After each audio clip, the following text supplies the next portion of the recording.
예수님이라는 제목으로 우리가 은혜를 나눌까 합니다. 우리 23장에서 44절부터 49절 여기까지만 합독하겠습니다. 때가 제6시쯤 되어 해가 빛을 잃고 온 땅에 어둠이 임하여 제9시까지 계속하며 성소의 휘장이 한가운데가 찢어지더라. 예수께서 큰 소리로 불러 이르시되 아버지 내 영혼을 아버지 손에 부탁하나이다 하고 이 말씀을 하신 후 숨지시니라. 백부장이 그 대니를 보고 하나님께 영광을 돌려 이르되 이 사람은 정녕 의인이었도다 하고 이를 구경하러 모인 무리도 그 대니를 보고 다 가슴을 치며 돌아가고 예수를 아는 자들과 갈릴리로부터 따라온 여자들도 다 멀리 서서 이 일을 보니라. 아멘. 예, 우리 누가복음 계속 24장까지 보게 되면 1장부터 4장까지는 예수님의 공생의 준비, 탄생 이것을 기록했고 갈릴리 사역을 누가는 갈릴리 사역 그리고 예루살렘으로 올라가는 길 그리고 예루살렘에 그 있었던 고난과 부활의 그러한 메시지를 이렇게 단락별로 했던 것을 볼 수가 있게 됩니다. 마지막 오늘 본문의 말씀을 보게 되면 예수님이 드디어 십자가에 못 박혀 돌아가시는 것을 볼 수가 있게 되겠죠. 우리가 종료주일서부터 마지막 우리가 부활까지의 일들을 보게 되면 종료주일날 주일날 입성을 하시죠. 그리고 월요일날 성전 정화를 하게 되십니다. 화요일날 제일 긴 시간을 보냅니다. 논쟁과 가르침과 그리고 여기에서 종말에 관한 감람산 강화를 하는 것을 우리가 마태복음에서도 누가복음에서도 계속 알 수가 있습니다. 수요일은 침묵합니다. 베다니에서 머물면서 휴식과 기도로 십자가를 준비하신 날입니다. 그런데 이날 침묵과 더불어서 비교되게 유다는 가론 유다는 예수님을 배반하는 그러한 계획을 세우고 있게 되겠죠.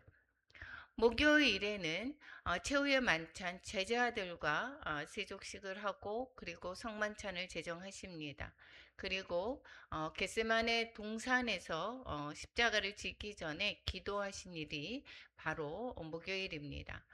그리고 유다의 배신으로 결국은 체포가 되죠. 금요일은 재판과 처형으로 결국은 골고다 언덕에서 십자가에 못 박혀 돌아가시는 것이고 오늘 본문의 내용이 바로 금요일에 있었던 일들이죠.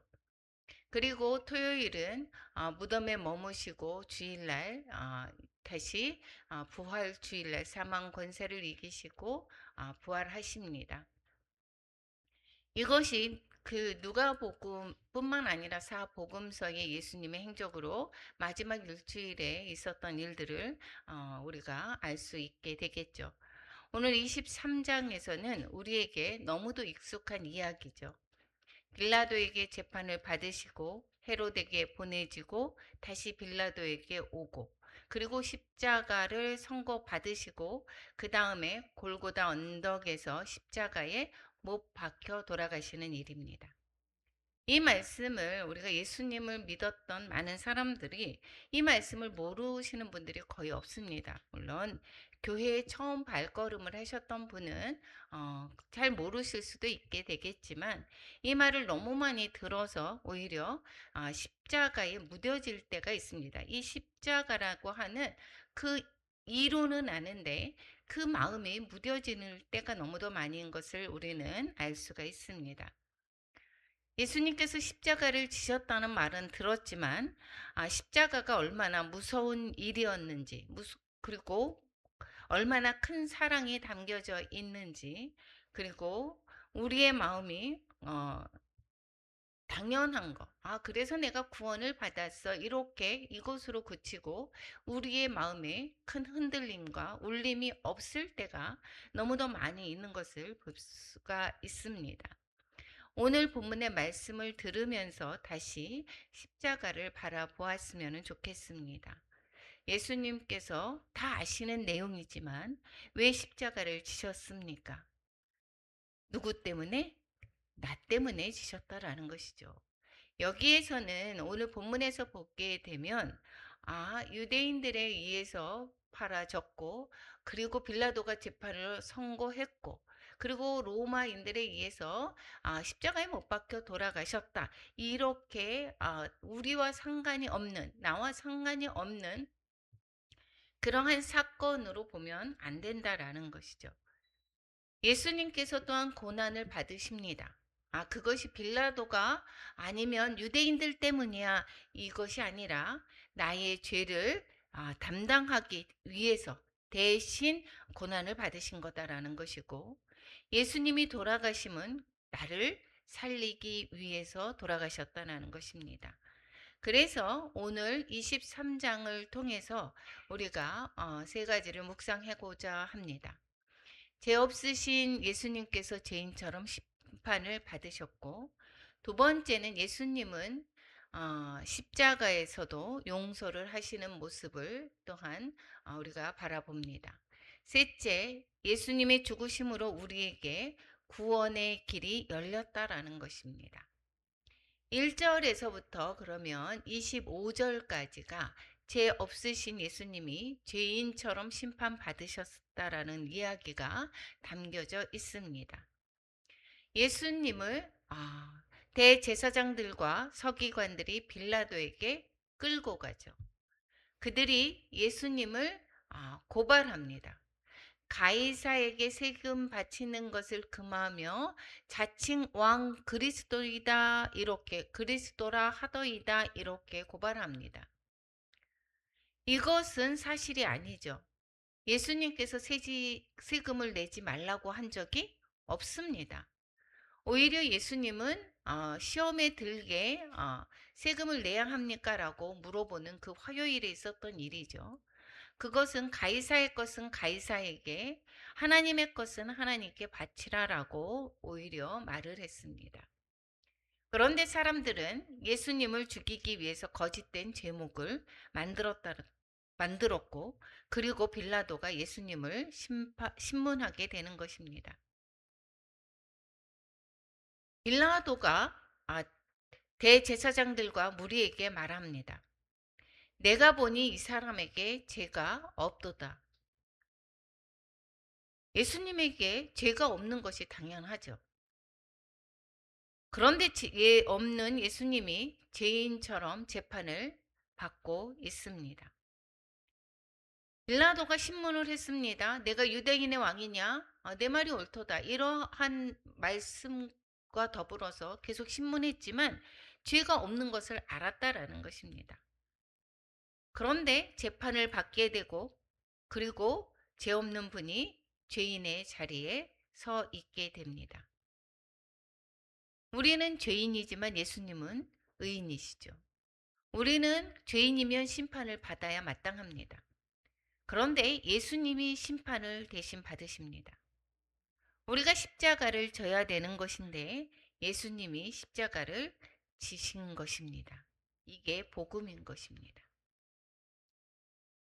빌라도는 계속해서 예수님을 신문했지만 죄가 없음을 알았습니다.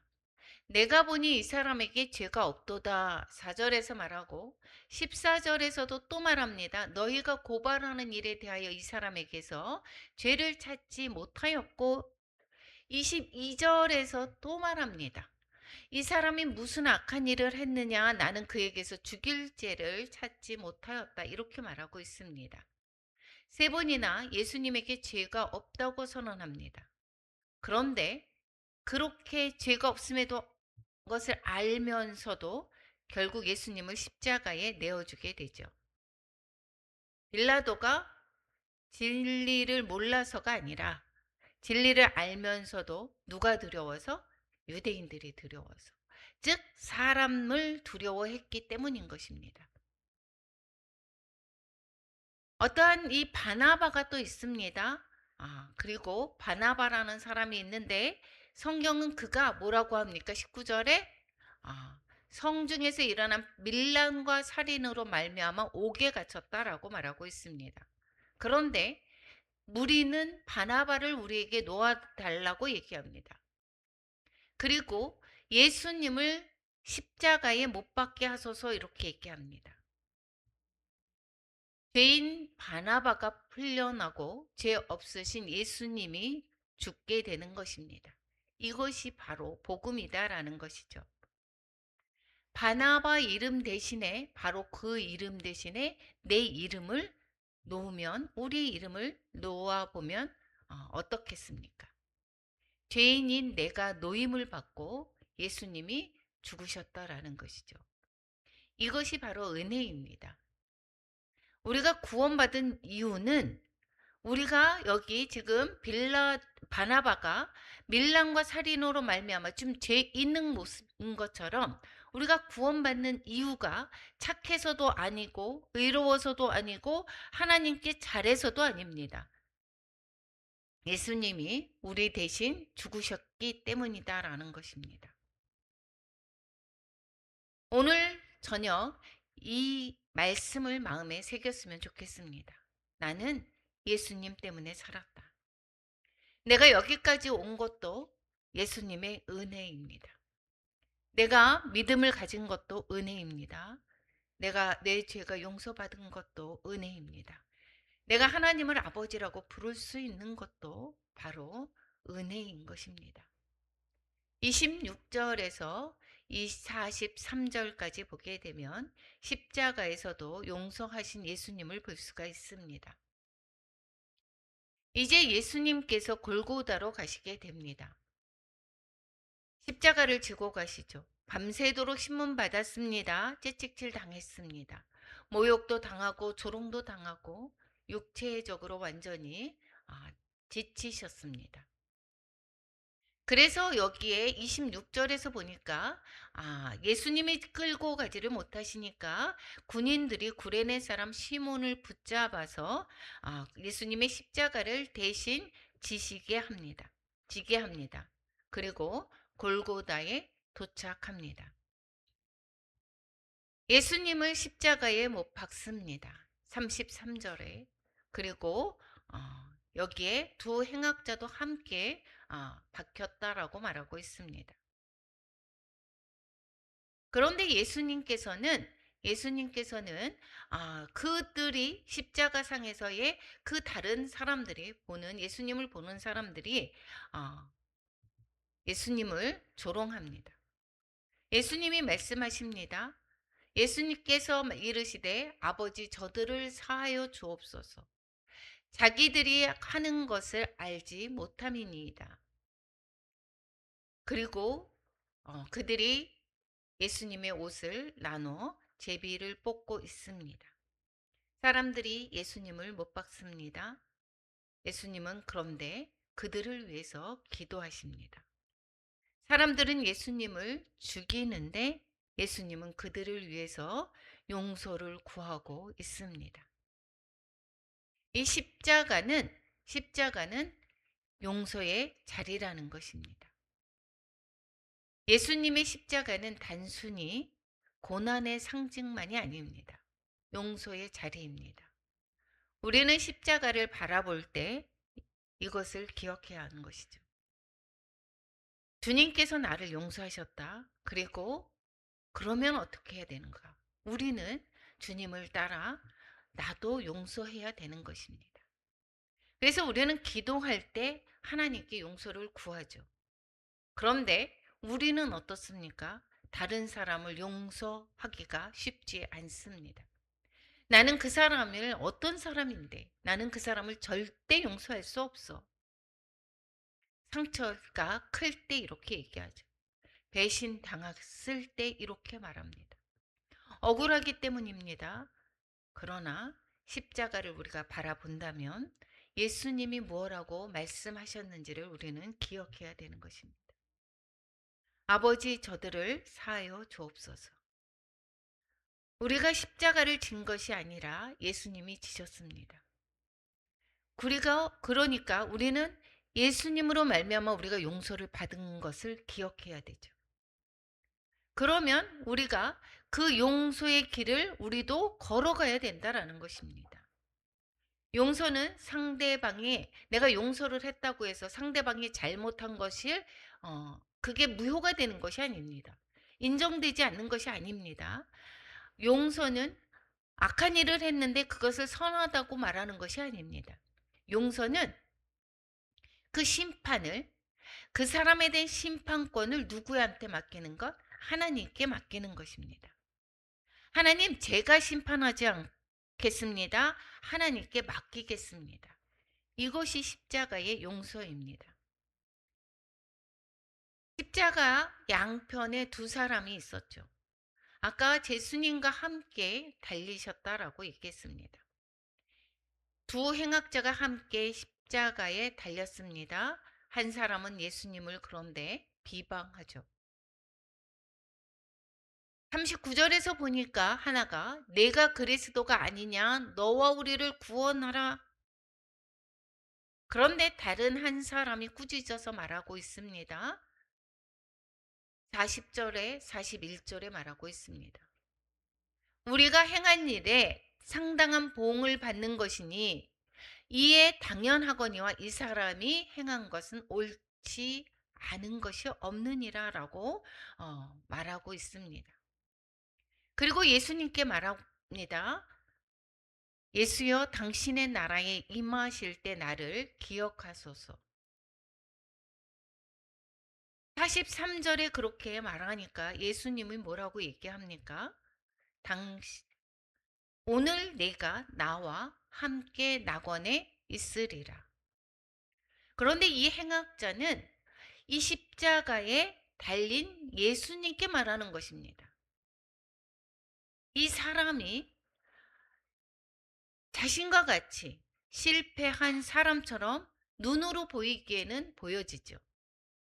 그런데 이 행악자는 예수님이 바로 왕이시다라는 것을 알았다라는 것입니다. 그것을 믿었다라는 것이죠. 이것이 정말 큰 은혜입니다. 이 사람 한 것이 없습니다. 십자가에서 내려올 수도 없고 선한 일을 할 수도 없고 자신의 삶을 다시 고칠 수도 없는 그러한 상황인데 단지 한 가지 예수님을 바라보았습니다. 예수님께 자신을 맡겼습니다. 예수여, 나를 기억하소서. 예수님이 낙원에 있으리라 라고 하는 그러한 구원의 말씀을 주십니다. 구원은 우리의 공로가 아니다라는 것입니다. 구원은 예수 그리스도를 믿음으로 얻는 하나님의 은혜입니다. 그러니까 아무리 실패한 사람이라도 예수님께로 돌아오기만 하면 되죠. 죄가 아무리 많아도 사형에 처한 사람이라도 어떠한 죄를 지었어도 예수님께 나오면 된다라는 것입니다. 아무리 늦었어 이제는 이 지금 행악자를 보게 되면 두 행악자 보면 지금 죽기 일보 직전입니다. 정말 늦은 시간이죠. 그럼에도 불구하고 예수님을 바라보면서 말미암아 한 행악자는 구원을 얻게 되었습니다. 그러니까 우리는 어느 때나 내가 늦었다고 생각하는 그때 예수님을 믿고 예수님께로 나오게 되면 됩니다. 44절에서 49절에서 보니까 예수님이 죽으심으로 휘장이 찢어지는 내용이 담겨져 있습니다. 때가 6시쯤 되어서, 즉 우리나라 지금 시간으로 보면 12시라는 것이죠. 정오부터 그리고 언제까지? 여기에서 9시까지라고 얘기합니다. 그러니까 오후 3시까지 온 땅에 어둠이 임합니다. 그리고 예수님이 말씀하십니다. 큰 소리로 불러 이르시되 아버지, 내 영혼을 아버지 손에 부탁하나이다. 그리고 숨을 거두십니다. 그러기 전에 성전의 휘장이 45절에서 보니까 한가운데가 찢어집니다. 이것이 정말 중요한 사건이라는 것입니다. 이 성전의 휘장은 하나님께 나아가는 길을 가로막고 있었던 상징적인 장벽이었죠. 그래서 1년에 한 번 대제사장이 그 안으로 백성들의 죄를 또한 사함받으러 들어가는 것입니다. 그런데 이 지금 예수님이 죽으시는 순간 휘장이 찢어집니다. 무엇을 의미하나요? 예수님의 죽으심으로 말미암아 하나님께 나아가는 길이 열렸다는 것입니다. 구약의 성전에서는 하나님의 임재를 상징하는 지성소에 아무나 들어갈 수가 없었다고 했습니다. 그러나 예수님께서 죽으심으로 말미암아 하나님께 나아가는 길이 열렸습니다. 그래서 우리는 하나님 앞에 나아갈 수가 있게 되었다라는 것이고, 기도할 수 있습니다. 예배할 수 있습니다. 하나님을 아버지라고 부를 수 있습니다. 예수님 때문입니다. 우리의 기도는 십자가 위에 세워져 있습니다. 우리가 기도하는 이유도 하나님 앞에 담대히 나아갈 수 있는 자격을 얻었기 때문인 것입니다. 우리가 기도를 잘해서 하나님이 들으시는 것이 아닙니다. 우리의 의가 완전해서 하나님께 나아가는 것도 아니라는 것이죠. 예수님의 십자가 때문에 예수님의 의가 바로 내 의가 되었기 때문인 것입니다. 그러므로 말미암아 의로운 자가 하나님 앞에 나아갈 수가 있는 것이고, 바로 예수님으로 말미암아 우리는 하나님 앞에 담대히 나가게 되는 것입니다. 그래서 우리는 주님 앞에 바로 고하게 되죠. 주님, 예수님의 십자가를 의지하여 나아갑니다. 라고 기도하는 것입니다. 십자가 앞에서 우리의 삶을 돌아보았으면 좋겠습니다. 오늘 23장에서 보면 여러 사람이 등장하죠. 빌라도가 있습니다. 헤롯이 있습니다. 대제사장과 서기관들이 있습니다. 군인들이 있습니다. 구레네 사람 시몬이 있습니다. 그리고 십자가의 두 행악자도 있습니다. 백부장이 있습니다. 예수님의 어머니와 여자들이 있습니다. 그리고 예수님의 죽음을 지켜보는 사람들이 있습니다. 이 사람들을 보게 되면 그 중에서 우리의 모습도 발견하게 됩니다. 나는 어떤 사람일까요? 빌라도처럼 진리를 알면서 타협하고 있지 않습니까? 예수님이 죄가 없다는 것을 알면서도 빌라도는 사람들이 두려워서 예수님을 십자가에 처형하게 됩니다. 하나님의 우리는 뜻을 압니다. 그런데 우리가 손해볼까 싶어서 신앙을 저버리는 것은 없습니까? 내가 분명히 진리를 아는데도 불구하고 사람들에게 이상하게 비칠 것 같아서 광신적이다라고 들을까봐, 또 예수님의 얘기를 하면 다른 사람들이 싫어할까봐, 외면할까봐 내가 오히려 빌라도처럼 행동하는 것은 없습니까? 오늘 십자가 앞에서 결단해야 합니다. 사람보다 하나님을 두려워하겠습니다. 혹시 우리가 군중처럼 감정에 휩쓸려 신앙생활하고 있지는 않는지 돌아보았으면 좋겠습니다. 그 군중들은 예루살렘 입성할 때 어떻게 했나요? 호산나 다윗의 자손이요. 환영했습니다. 열렬히 환영했습니다. 그런데 금요일 어땠습니까? 십자가에 못 박게 하소서. 사람의 분위기에 따라서 신앙이 흔들려서는 안 됩니다. 교회가 뜨겁다가 세상에서는 나갔을 때는 믿음을 잃어버리는 신앙이 되어서는 안 된다라는 것입니다. 나는 교회에서는 거룩한 척 하는데 세상 가운데 나가서는 세상 사람들 못지않은 그러한 죄악 중에 있다. 이렇다면 그 군중과 별반 다름이 없는 사람인 것입니다. 오늘도 예수님을 따르고 내일도 예수님을 따르는 그러한 변함없는 그러한 신앙인의 모습이어야 되는 것입니다. 구레네 시몬처럼 십자가를 지는 사람이 되어야 될 것입니다. 시몬은 원래 십자가를 지려고 한 사람이 아니죠. 군인들이 강제로 지게 했습니다. 그런데 그는 예수님의 십자가를 지고 갑니다. 우리도 때때로 원하지 않는 십자가를 만나게 됩니다. 우리에게 어떤 직분이 주어졌을 때 그 십자가가 저는 안 됩니다. 물러서지는 않습니까? 때로는 나에게 어떠한 것을 맡겼을 때 나는 안 됩니다 라고 돌아서는 것은 아닙니까? 때로는 가정에서의 십자가를 질 때가 있습니다. 사명의 십자가가 있습니다. 기도의 십자가가 있습니다. 섬김의 십자가, 인내의 십자가가 있습니다. 그때 기억하시기 바랍니다. 십자가는 우리를 무너뜨리기 위해서 주어진 것이 아닙니다. 예수님을 따르게 하기 위해서 주어진 것이다라는 것을 기억하시기 바랍니다. 구레네 사람 시몬의 이야기는 로마서에서 이야기를 하게 됩니다. 그 후손들이 어떻게 됐는지를 우리는 익히 알고 있습니다. 우리가 예수님의 짊어지신 우리에게 맡겨진 사명을 잘 감당할 때, 우리에게 맡겨진 십자가를 지고 갈 때 하나님께서 우리의 삶을 이끌어 가시는 것을 볼 수가 있습니다.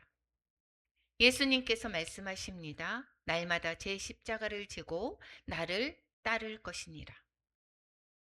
백부장이 고백하고 있습니다. 백부장이 그 대니를 보고 하나님께 영광을 돌립니다. 이 사람은 정녕 의인이었도다.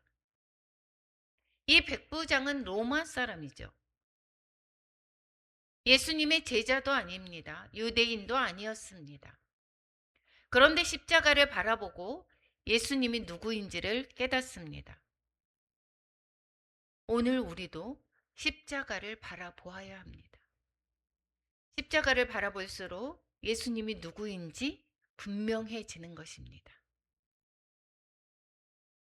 예수님은 단순한 스승이 아닙니다. 단순한 종교 지도자도 아닙니다. 우리의 죄를 담당하신 하나님의 아들입니다. 십자가 앞에서 우리가 붙들어야 할 세 가지가 있습니다. 첫 번째는 나는 예수님의 은혜로 구원받았습니다. 내 공로가 아닙니다. 내 의가 아닙니다. 예수님의 십자가입니다. 그러므로 자랑할 것은 나 자신이 아니라 오직 누구입니까? 십자가입니다. 오직 주님이십니다. 두 번째는 나는 용서받았으므로 용서하겠습니다. 우리는 십자가에서 예수님이 우리를 용서하심으로 말미암아 용서함 받게 되었습니다. 그러면 우리도 용서의 길을 선택해야 된다라는 것입니다. 오늘 우리 마음에 떠오르는 사람이 있습니까? 그 사람을 내가 심판하지 말고 하나님께 맡기시기 바랍니다. 십자가의 사랑으로 그 사람을 하나님께 맡깁니다. 이렇게 기도합시다. 세 번째는 나는 십자가를 붙들고 살겠습니다. 우리 때로는 집에서, 교회에서도 십자가를 볼 수가 있습니다. 그런데 그것은 십자가 목걸이도 하고 귀걸이도 하는 사람도 있죠. 장식물이 아닙니다. 십자가는 우리의 삶의 중심이어야 된다라는 것이죠. 결정할 때도 십자가를 생각하고 말할 때도 십자가 생각하고 사람을 대할 때도 십자가를 생각하고 고난을 만날 때도 십자가를 바라봐야 한다는 것입니다. 예수님이라면 어떻게 하실까? 예수님이라면 이때 어떻게 해야 되지? 예수님이라면. 이 질문을 가지고 살아가는 것입니다. 결론입니다. 십자가를 우리 백부장이 십자가를 바라보며 정령 의인이었도다. 이렇게 예수님을 깨달았듯이 우리도 십자가를 다시 바라봅시다. 십자가를 바라보게 되면 그곳에 우리의 죄가 있습니다. 그곳에 하나님의 사랑이 있습니다. 그곳에 용서가 있고 구원이 있습니다. 우리의 소망이 있습니다. 그러므로 오늘 우리의 마음을 고백하시기 바랍니다. 주님, 십자가의 은혜를 잊지 않게 하옵소서. 주님, 십자가의 사랑을 붙들게 하옵소서. 주님, 나도 십자가를 지고 주님을 따르게 하옵소서. 십자가를 바라보며 우리에게 맡겨진 그 십자가를 지고 주님을 따라가는 우리 모두가 되시기를 축원합니다. 찬양하겠습니다.